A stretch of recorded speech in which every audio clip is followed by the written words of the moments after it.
This episode is in partnership with Authority Magazine. Authority Magazine, a Medium publication, is devoted to sharing in-depth and interesting interviews featuring people who are authorities in business, pop culture, wellness, social impact, and tech.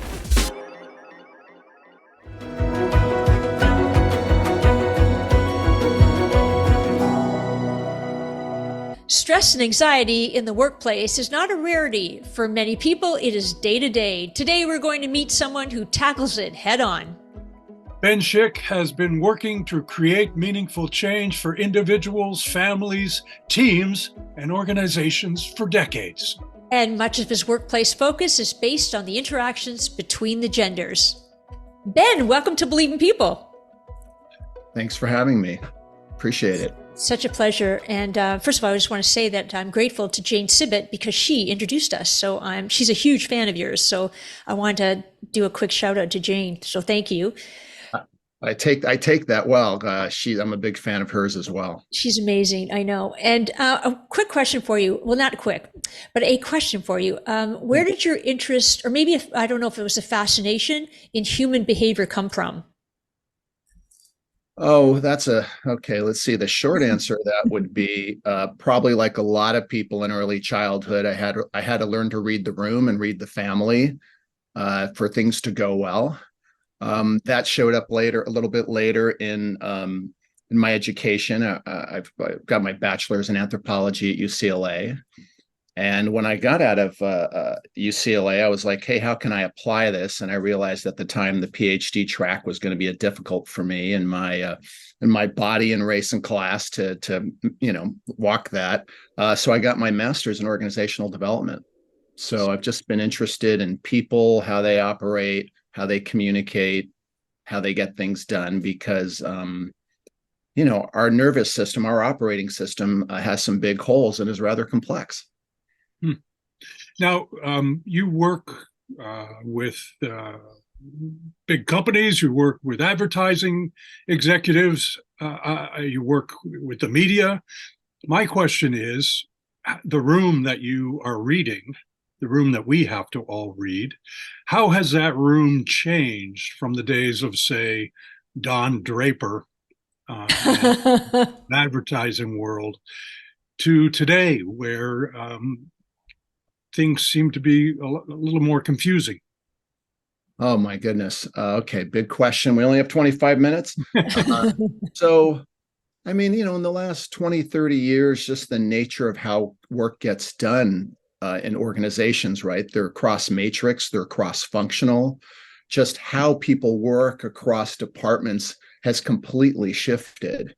So the skills that you have to have, your ability to track multiple projects, to influence people often when you don't always have the authority, has really shifted. And then also just the speed and quantity of work that we do has increased. We work more, we work in a much more intense pace, and technology has really accelerated that. So we really live in a different world than we did in the 50s and 60s. And we also live in a world that's much more diverse. All the senior executives back then were white men. And it's still predominantly that way today, but it's changed a lot. And actually, to that point, Ben, we don't talk a lot about men and their anxieties, interestingly enough, and particularly in the workplace. So, and why not? And what can they do to identify and reduce anxiety? I know that's kind of a two-part question here, but.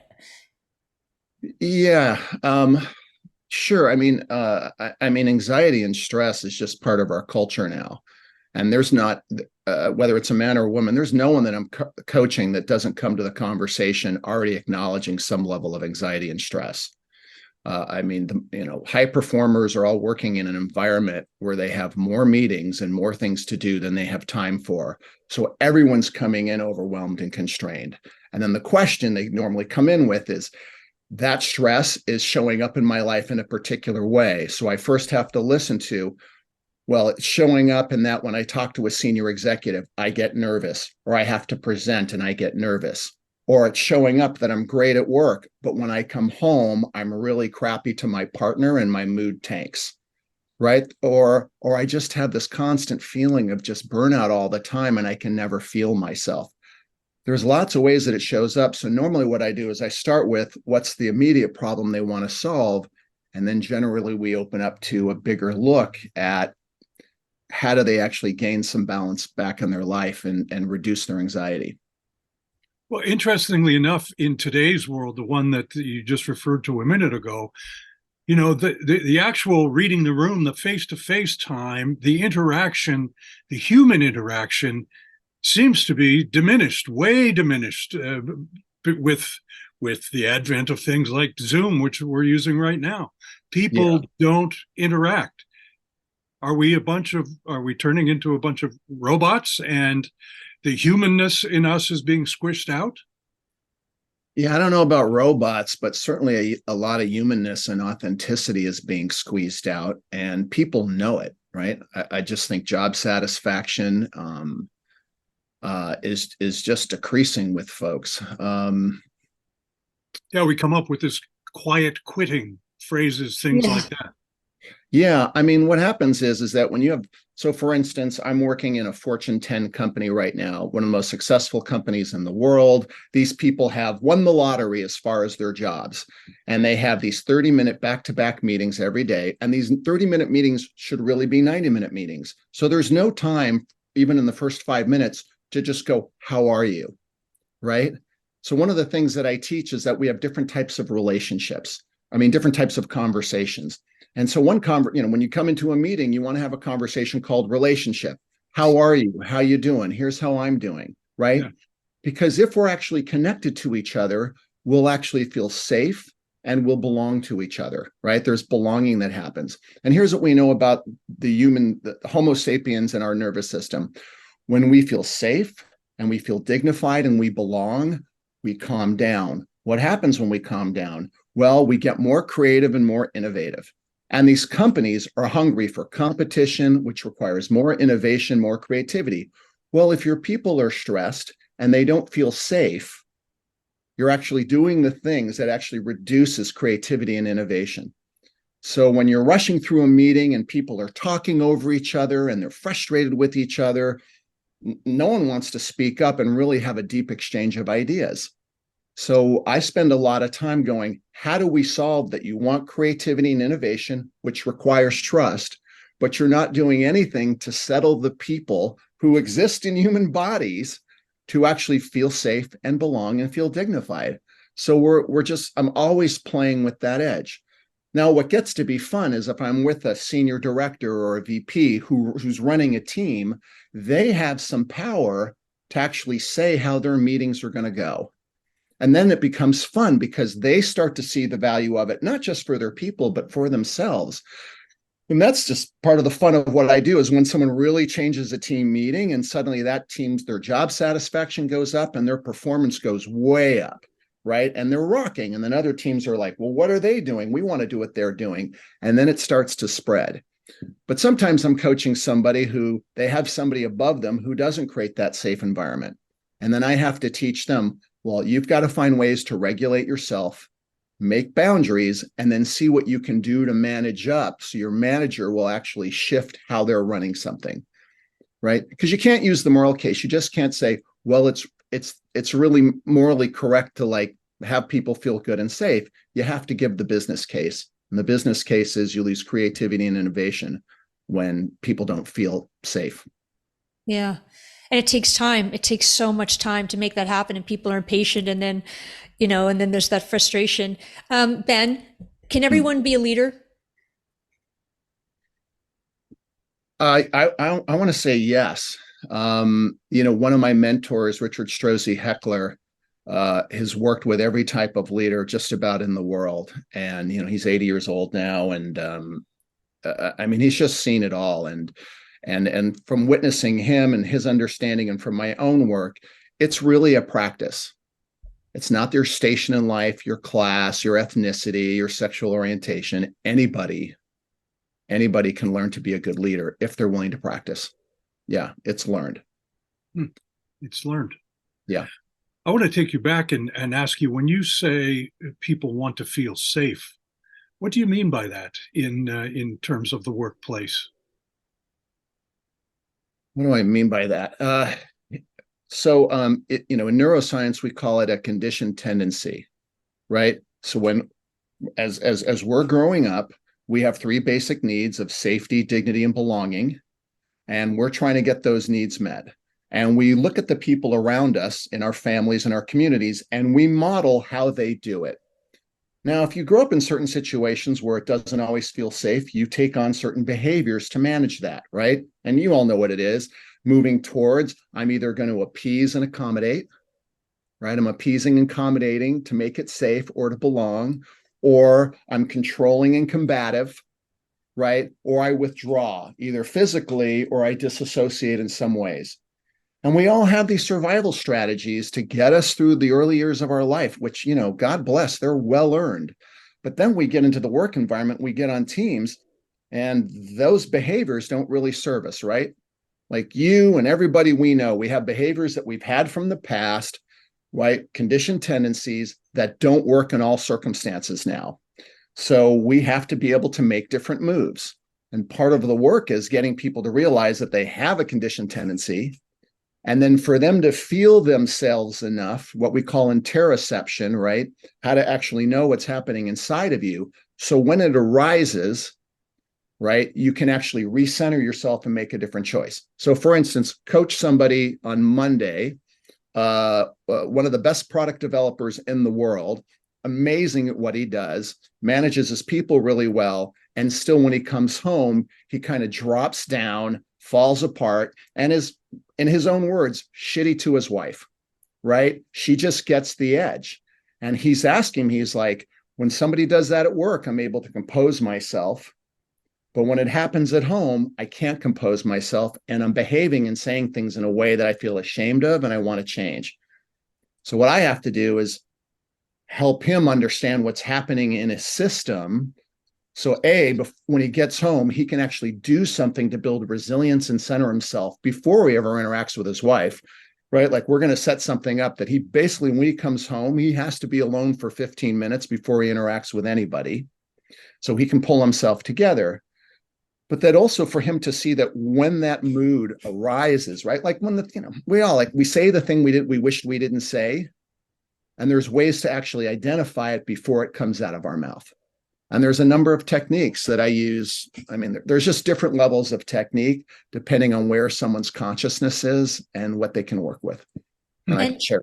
And Ben, you talked about actually Strozzi Institute, wasn't that? And you were a big piece of that, part of that, and I think you still are. Was that part of the somatic teachings, and what is that? Right. So Strozzi Institute is an institute that teaches leadership, coaching, trauma and resilience work, basically transformational work using a somatic methodology. And what soma means is the whole integrated body, right? So it's basically learning through the body. But from everything we're learning from neuroscience, it should just be called how we're learning, because we're feeling animals that think. We're not thinking animals that feel. Right. So learning through the body, we have found, is just a much faster way to change behavior and obtain new skills and generate more aliveness. I can get more done in somatics faster than I can in almost any methodology I've used. Like how? So that again, learning through. We're feeling beings that think, not thinking beings that feel. That's what you said? That's right. So what neuroscience, right? Neuroscience, one of our gods, right? Science. Since MRI technology improved in the 1990s, what we've been learning is that how we process feelings is much faster than our executive functioning. So what that means is that, for instance, I have a client now, they wake up really anxious in the morning. They wake up anxious, and then their thoughts start to spin about all the things that are going wrong and could go wrong in the past, in the future. And what they're doing is they're focusing on the content of what they're thinking about as if that's what's generating the anxiety. But when we just dig a little deeper, this person's been waking up anxious since they were 12 years old, when bad things were happening in their family, and they got really anxious, and they've been pretty much anxious. So they are a body shaped or trained to be anxious. And then we have a brain, which is an identification meaning machine. And our brain is always looking to create meaning, right? It's always looking to make sense of the world. So if you wake up anxious, the brain is going to go to whatever content it has available to it to put a story to what's happening to the body. And so what I teach my clients is deal with the anxiety you're feeling and let's de-stress your body rather than the content. Because if you spin on, how many times have you woken up at 3:30 in the morning and you just spin for an hour? And what I do is I have them go, don't go into the content, notice the sensations in your body. And if you notice the sensations in your body, you can drain them out of your body and then the content disappears, right? How do you do that, Ben? So you're saying you start with your body first? Start with the body first. So we have 5 senses to sense the external world, right? We have hearing, taste, eyesight, touch, but we also have sensors inside the body, which neuroscience called interoception. So that tells you whether you're sad, you're hungry, you're tired, right? And what happens is most of us, especially in our culture where we're sitting in front of our computers and all of our energy is up here and we're not eating right and we're numbing out, we actually lose touch with what's happening in this entire body. And we get a lot more information by paying attention to the entire body than just what our thoughts are. Thoughts are important, but there's all this other information going on. And most of us operate from here up.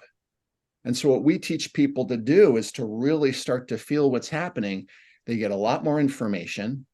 They're able to identify what they actually need. Like, oh my God, I haven't eaten all day.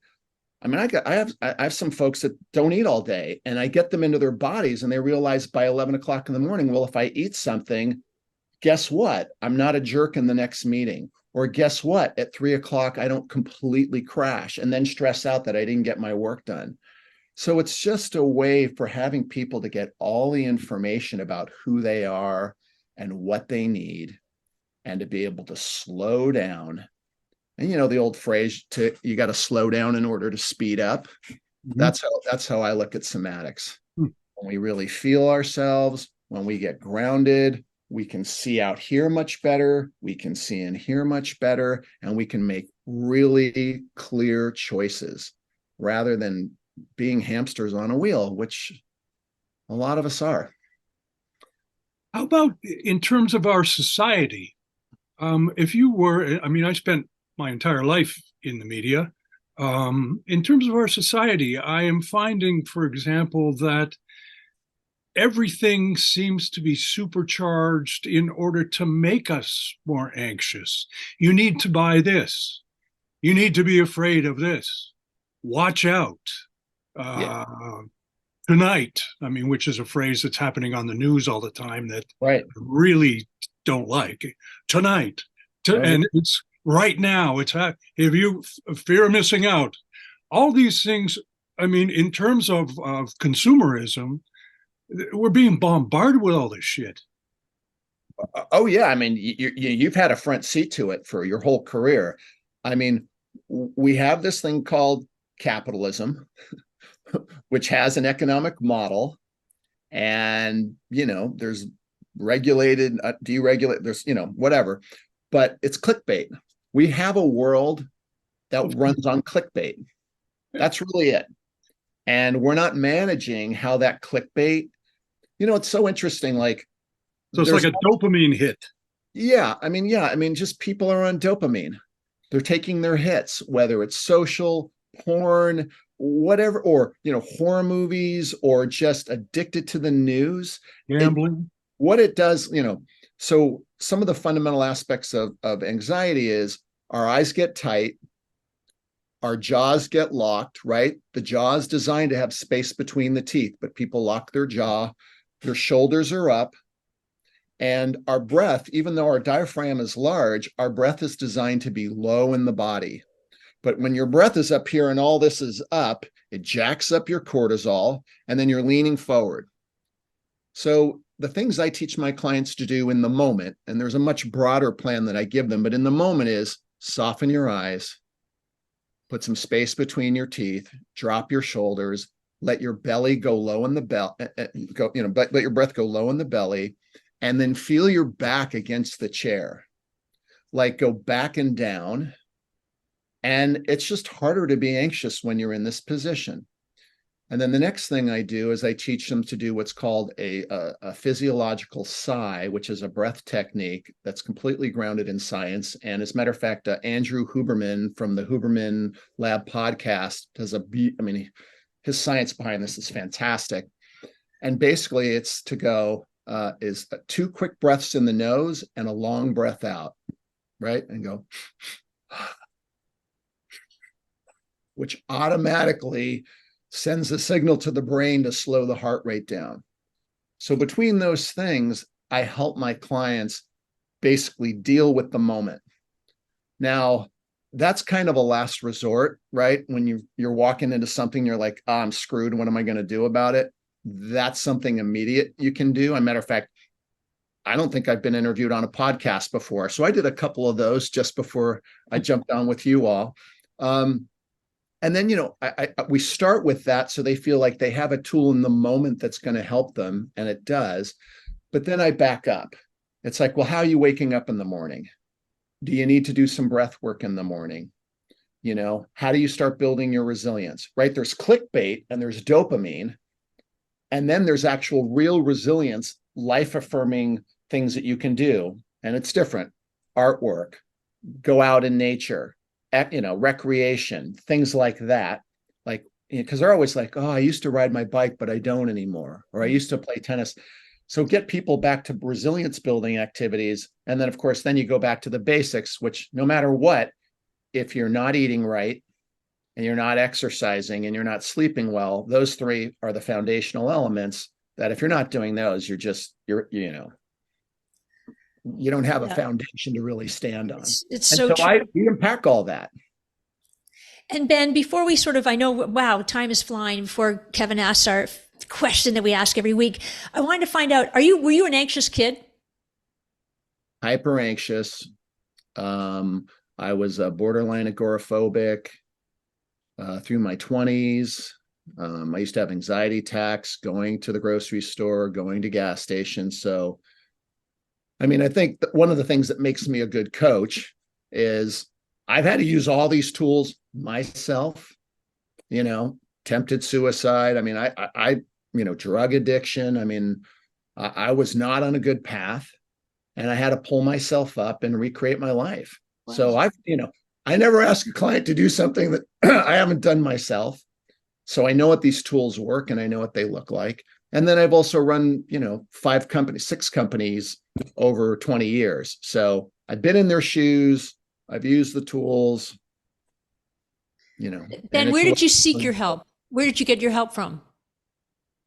Oh, we're talking a long time ago. So it was a different time. I got a lot of help from 12-step. I did holotropic breath work, Kundalini meditation. I did some yoga. I certainly did some workshops that really helped me look at trauma. Look, a lot of people have trauma, and I know that word gets thrown around, but trauma is real, and people need to work with people who are specialists in trauma. So I did all those things, and then I got involved in men's work, and I've been in a men's community for 30 years, which is a great place for support. Going to therapy once a week is great. But if you've been struggling, you need day-to-day support. You need fellowship. You need a program, right? You need commitment. It takes a lot. It takes a lot to change your soma. I am allowed to ask the last question this week, which is great. But before I ask it, I want there was a time in my life where all of these things that you've described were considered the badge of courage. You could take it. Don't turn an assignment down. Live on black coffee and cigarettes. Be the tough guy. If you show any emotions, that's a sign of weakness. It's actually the opposite. Yeah, of course. Our country has a strong ethic around individualism, and there's some parts of it that are really positive, and then there's just a big shadow side to it. Yeah, there's just a big shadow side to it. It's not healthy. It's not healthy to shut down. there's, the evidence is in. If you're going to live that way, it's going to kill you. It's going to alienate the people around you. And I just want to say, from a business perspective, it's crappy leadership. I'm just saying, I work with some of the most innovative, interesting companies in the world, and they are not doing that. Now, sometimes they do that because they're caught on the cycle of short-term shareholder value and blah, blah, blah, right? So sometimes they fall into it because it's a habit, but it's actually not what creates results.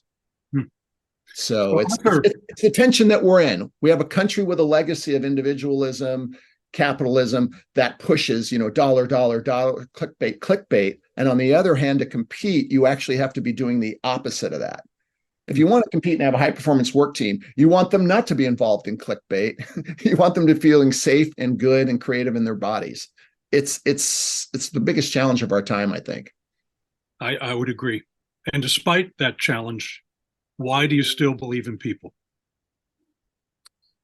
Oh, wow. I didn't know that was your last question. I'll Take a tell you, deep breath.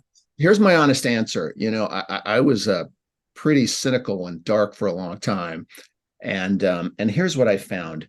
I don't know if we're going to solve these problems. I don't know what humanity's going to do, but I found that if I'm of service and I help people and I act as if, my life is a lot better. And I have to say, I don't know if I'm going to change the culture of some of the companies I'm in, but I love my clients. And when I help them, it feels really good. Like when I'm useful, I feel fantastic. And I love seeing other people win. I hate that sounds so corny, but I love it. And I love my clients, and it's really about love. And you benefit. Oh yeah. If you want to feel grateful, you got to be grateful. If you want to feel love, if you want got to that's loving. great. I mean, everything is practice. We are what we practice, and we're always practicing something. So, my trauma profile, I'm not supposed to be alive. And so I'm just so grateful. I'm so grateful to be doing what I'm doing. I got a son, I'm just, I'm doing great. So, humility, gratitude. That's great, Ben. Yeah. We're grateful for you being here. Thank you so much. Thank you. This was fun. Thank you very much. Amy, one of the things that I do is Tai Chi, and breathing has a lot to do with that as well. And it's true. They say take a deep breath. It actually works. But Ben, just the whole soul behind everything that he's discussing and doing, I find it very enriching, despite the world that we live in, the competitive world. Yeah, and he's doing something about it, which is really refreshing. And I think that it's interesting when he talked about it starts with the body. It starts with the body, and as you said, breathing, and that makes such a difference in the world. And he's making a difference in the world. And what do you say? To feel better, you have to be better. That's powerful. Yep. So if you've enjoyed this episode, then we encourage you to feel better. And which? If you feel better, listen again next week and you will. That's right. If you feel better, listen. That's right. Exactly. Thanks, everyone. Thank you.